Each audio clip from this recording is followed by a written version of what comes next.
If there's one thing about baseball players, it's that they're very, very superstitious. And the latest example of this is Indiana and their shaved heads. Now, about a week ago, last Friday, Josh Pine and Jake Stadler got together in the team's clubhouse after a loss, looked at each other and said, guys, something needs to change. So the two of them said, why don't we go in the bathroom and shave each other's heads? So they did just that. And when they came out, the rest of the team, or most of the team, followed suit.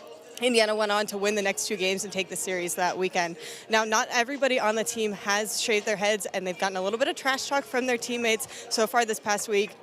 Not sure if they might be running around to find some clippers based off the way this game is going, but we'll see. And if you were wondering who on the team is the best barber, Josh Pine says it's Morgan Colopy. Guys? Mackenzie, you needed 17 points. You scored 17 points here at home. How special is it to do this here at Assembly Hall? I mean, it means everything. This place is so special to me. And, wearing Indiana across my chest has been the biggest blessing of my life. So I'm very thankful and very grateful for all of this today. They just played a video for you post-game with a bunch of congratulations. You had some emotions over there on the bench. Walk me through kind of what you were feeling in that moment. Just a lot of gratitude. I played with so many great players, so many amazing people. I played for the best coaches in the country and in the best arena in the country, so you can't ask for much more than that. And speaking of great players, Chloe Moore-McNeil, 5 for 5 from the perimeter, a career-high 22 points. You've played with her for a long time. You've beaten Purdue with her multiple times. How much does she elevate this team? She was incredible tonight. Just lights out from the perimeter, like you said. She really took advantage of them going under those ball screens and made them pay. And I think, Sarah Scalia also did an incredible job. I think we had a really balanced effort tonight. Mackenzie, appreciate it. Congratulations. Go celebrate. Guys, back to you. I am excited about Purdue. You're saying Yes, and I'm firm in that. Katie Geralds has done a fantastic job of building a program and building a culture. They have 8 newcomers. Also, fun fact, they have 3 sets of sisters on the team, nice. Which as a twin sister, I love that. I think it's fantastic.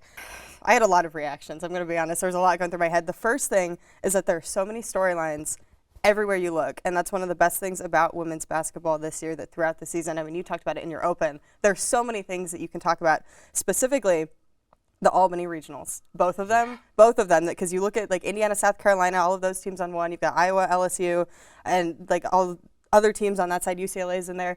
There's so much potential for upset and just really, really good basketball. Even if the higher seeded teams win, it's going to be so exciting. It's not an easy road for the 1 seeds in no, the top and two parts of the that's quadrant. what makes it so good. Yeah. Because there's so much that can happen. Like nobody knows what to expect, and that's the best part. Somewhat worth noting, Hernandez just committing to Mizzou wearing some yellow batting gloves, not the color of Seton Hall. Yeah. So maybe he's borrowing his teammate J.C. Cologne's to kind of get in the mindset. I told him he needed to get some new catcher's gear. Yeah, no more blue. First pitch, big hack from Hernandez. Mentioned a bit earlier, he's trying to find himself a bit at the plate, like a lot of these guys are. Trying to keep it simple, not get in his head too much. He's a very big mindset guy. And he lines one. Easy little bloop over to the second baseman. John Gazdar will make the grab for the first out. And Hernandez retired once again tonight. It's his 3rd out. Yeah, it's kind of hard for guys like Hernandez and really any of the catchers to get into a rhythm. They're not playing every night because catching is a very demanding position. The first pitch skied out by Gonzalez is going to drop in right field. Rounding first, heading into second. Here comes the throw. And the tag, not in time. And Gonzalez picks up a double to try to get things going for the Gatemen. It's a great swing by Dorian Gonzalez. He hit it hard, 291 off the bat. Took an off-speed pitch, stayed on it. And a good swing from Dorian, and that's great to see for a guy that's been out of the lineup for a little bit now to get back in and contribute out of that 9-hole. He's reached base twice today. You never know who's going to pull through when you need him most. Here's Nick McLean. Takes first pitch high for a ball. And now the good thing with that is Gonzalez in the 9 holes on base, and you've got some of the hottest hitters for the Gatemen coming in to the game today.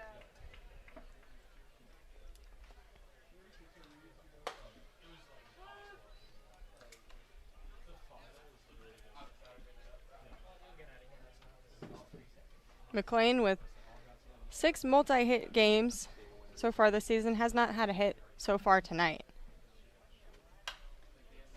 Lines one back, foul for strike 2.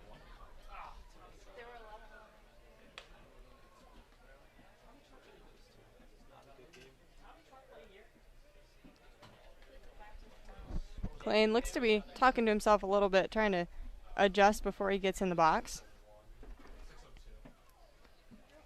And the 1-2 fouled off his bat, but caught by Donay behind the plate, so that'll be a strikeout for the second out of the inning. And now Garen Caulfield, who's reached base on a walk. It's the only time he's reached base. He came around to score, to put up the first run and the only run for the Gatemen so far tonight. But we are officially in crunch time in the bottom of the 8th. He lines one out to right field. Coming in on it is Lipsy, right under for the easy grab for out number 3. So the Gatemen leave a runner stranded on second after a double from Dorian Gonzalez, but can't bring him in. Still trail 9-1, heading into the top of the 9th. Khalil, you've played your first 2 games here in Assembly Hall. What's it like playing in this environment? I'm loving it so far. The whole fan base, they just love making noise, and our teamwork, we just going to keep getting stronger every time, and our chemistry is going to come together. Tonight you had a double-double, led the team in points and rebounds. What was working for you to play that successfully?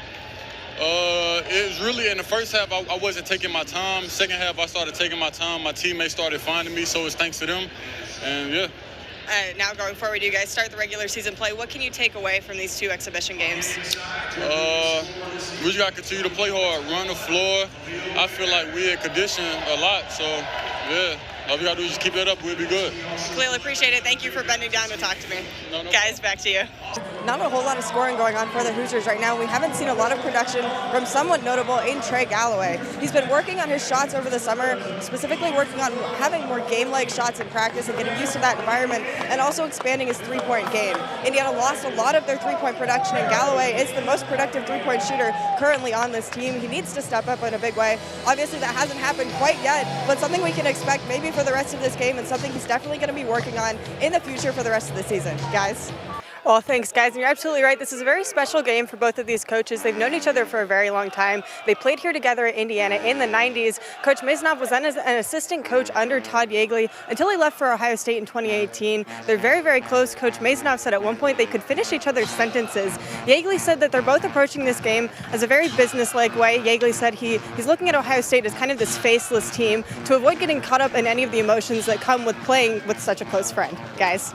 We talk a lot about how the relationships formed out here in the Cape League are beneficial in the future, but we also have to think about how past relationships can help players come up here in the Cape League in the first place. Now, Jimmy Brennan and hitting coach Mike Mobbs have known each other since Brennan was in about 6th or 7th grade. They've been working on hitting together, both coming out of New Jersey. Jimmy Brennan told me that Mobbs was a big reason why he was even up here with the Gatemen in the first place. He said he reached out to Mobbs in the beginning of the summer, knowing that he wanted to play somewhere. Mobbs said he would put in a good word for him, and here we are. And Brennan, since his return to the Gatemen, has been hitting the cover off the ball, not currently in the game yet, but we should expect to see him get at least one at-bat later in the game today in his final appearance for the Gatemen. Well, yeah, guys, both Hugo and Clay are questionable to return as of right now. Baccarat came out of the locker room with some sort of sling around his shoulder and right arm, and Murader came out with, apparently it didn't look like there was anything really wrapped around his foot anymore, but he was on crutches. The good thing about the Hoosiers is that they have enough depth to not really be worried about these 2 injuries, at least for the rest of this game. Guys? I've always told myself if I can hoop, I can hoop. It doesn't matter what I'm wearing on my head. That's the determined and motivated attitude Keandra Brown brings to every part of her life, whether it's on or off the basketball court. And the source of that attitude? Her religion. I started wearing my hijab my sophomore year, so people will be like, oh yeah, she converted. No, like I was Muslim like a whole year before that. Now, over a year into wearing her hijab, Brown is even more in touch with herself and what she's capable of. It was a really big turning point in my life because, like I said, like growing up, I had really bad like body image like issues. Like, am I too fat? Am I too thin? Am I curvy enough? Do I have this looking okay? Does that looking okay? What clothes am I wearing? All of these things. So hijab was freeing for me from this societal like beauty standards, from societal beauty standards. If hijab freed me from societal beauty standards, 110%. And now that she's become more comfortable with herself, Brown is using her position as an athlete to help inspire others in Bloomington's Muslim community, specifically women and young girls. She started her own student organization at Indiana University and frequently speaks at the local mosque. I love it. I love speaking my religion. I talk at the local mosque all the time. I give talks about what it's like to be an athlete. I encourage people, especially Muslim girls, to join sports and to be involved with it. I don't say you have to go and, be in the WNBA, but I'm saying, like, just go out and play. Like, there's ways that you can still dress modestly and play basketball. Brown perfectly represents the idea that Muslim women can play sports. And in a community where hijabi athletes are few and far between, she takes pride in the fact that she can be an inspiration for young girls, whether she's on the court at Assembly Hall or not. I'm realizing that these little girls that like come up to me in the mosque that are like, I want to be basketball just like you. They have like a hijab on and they have like a basketball and they're so excited because they're like, oh my gosh, like, look, I can be like Keandra, da da da. So having that, being able to inspire like that has changed my perspective on basketball to take it even more seriously than I had before, to saying, okay, like, this is my why. With her why in mind, Brown continually works to make the most out of every situation and be the best version of herself she can be, for herself and everyone around her. For IU Sports Media, I'm Amanda Foster.